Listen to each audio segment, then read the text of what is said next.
Chers frères et sœurs en Christ, bonjour, bienvenue à cet nouvel instant biblique, moment de partage où nous, paroissiens de l'Église protestante unie de la Somme, partageons avec vous des moments de la Bible, des versets, des passages qui nous accompagnent au quotidien. Je suis Derek, je suis très content de vous retrouver aujourd'hui pour commenter quelques versets qui se trouvent dans l'Épître aux Hébreux au chapitre 6, ce sont les versets 10 à 12.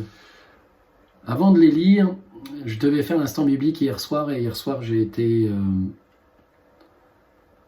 pris par une certaine nonchalance, une certaine paresse, je dirais. Après une dure journée, je me suis installé dans mon canapé et j'ai regardé Netflix en oubliant ce que je devais faire. Et donc honte à moi, mais aussi ça m'a rappelé que il y a des tentations autour de nous et il y a plein d'excuses qui nous sont données par le monde dans lequel nous vivons pour ne pas nous rapprocher de Dieu. Et ça m'a fait penser à ce passage. Je vais vous le lire. « Car Dieu n'est pas injuste pour oublier votre travail et l'amour que vous avez montré pour son nom, ayant rendu et rendant encore des services aux saints. Nous désirons que chacun de vous montre le même zèle pour conserver jusqu'à la fin une pleine espérance, en sorte que vous ne relâchiez point, et que vous imitiez ceux qui, par la foi et la persévérance, héritent des promesses. » Alors, ce passage m'a d'autant plus parlé que je me suis trouvé non persévérant hier, et je me suis dit, mais pourquoi est-ce que je suis non persévérant? Qu'est-ce qui s'est passé? Et je trouve qu'il y a une solution qui nous est donnée dans ce texte qui me parle, qui est que vous imitiez ceux qui, par la foi et la persévérance, héritent des promesses. En fait, mon entourage a une influence sur mon comportement. Et il est évident que si je suis entouré de personnes qui ne sont pas dans la foi et dans la persévérance, ça va être difficile pour moi, tous les jours, d'être dans la foi et la persévérance et de ne pas relâcher. Je vais être entraîné, aspiré par cette ambiance qui ne va pas dans le bon sens du tout.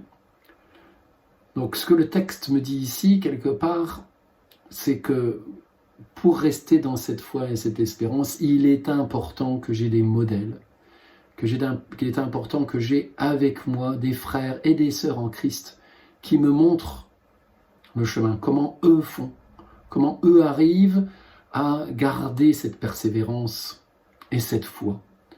Et quand moi je serai un peu moins fort, eux le seront plus, quand eux le seront un peu moins, moi je le serai plus.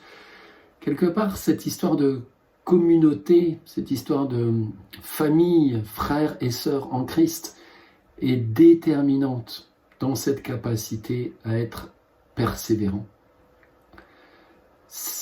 Voilà, j'ai la sensation que le monde actuel nous envoie des messages. Là, vous voyez, Derek, hier soir, c'était Netflix. T'as eu une dure journée, regarde Netflix. C'est une tentation envoyée par le mal, par le diable, qui me dit, regarde Derek, tu pourrais être en ce moment en train de faire autre chose, c'est vrai que tu as eu une dure journée, c'est vrai que ça a été compliqué, tu le mérites, vas-y. Alors qu'en fait, mon objectif hier soir, c'était de préparer un instant biblique, de lire la Bible, de prier. C'était ça le plus important. Donc, voilà, mon environnement compte. Voilà ce que ce texte me dit. Alors, il y a aussi quelque chose d'intéressant qui est dans l'avant-propos du texte, dans le verset 10. Dieu n'est pas injuste pour oublier votre travail et l'amour que vous avez montré en son nom. C'est-à-dire que c'est pas parce que hier soir je suis resté dans mon canapé à regarder un film nul que Dieu va oublier ce que j'ai pu faire avant et ce que je ferai après en son nom. Donc ça aussi, c'est une grâce d'avoir cette certitude que Dieu n'est pas injuste et qu'il ne va pas se bloquer comme certains de nos contemporains pourraient faire, ou certains êtres humains pourraient faire sur un détail, et en oublier toutes les choses positives qui ont été faites. Donc je rends grâce à Dieu pour ça. Il n'est pas injuste. Il sait ce que j'ai fait par amour et pour montrer et que j'ai montré en son nom. Et je terminerai avec la foi et la persévérance. En fait, la persévérance est un moteur. Tant que je suis dans l'espoir, tant que j'ai cette foi, tant que je vois ces promesses, tant que je vois la bonne parole, la bonne nouvelle, alors j'ai ce moteur qui me met dans l'action et qui m'empêche de fainéantiser ou de trouver des excuses pour ne pas faire ce que je dois faire.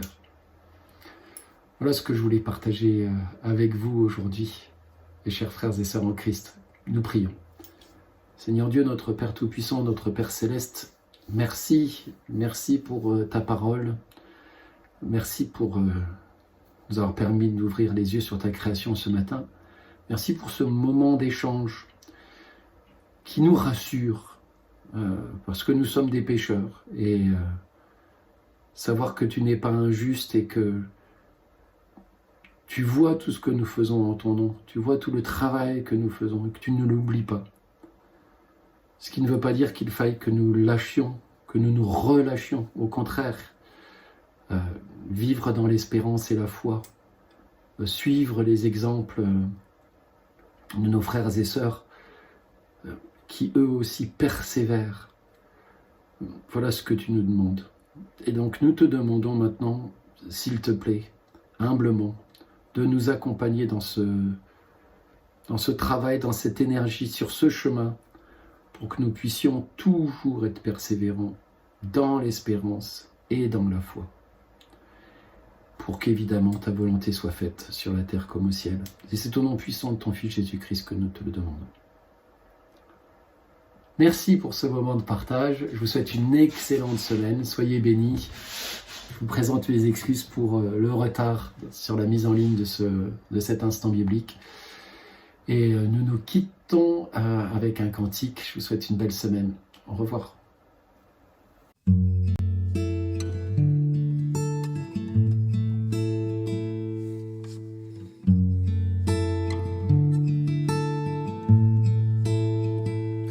Bien avant le chant qui créa l'univers,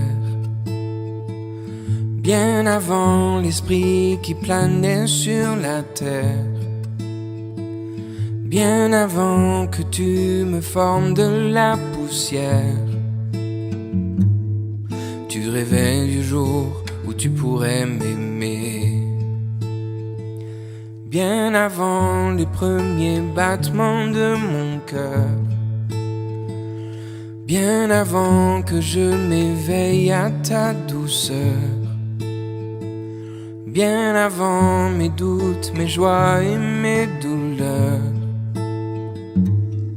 tu rêvais du jour où je pourrais t'aimer. Tu rêvais du jour où je pourrais t'aimer. Abba Père, je suis à toi. Abba Père, je suis à toi. Abba Père, je suis à toi. Abba Père, je suis à toi.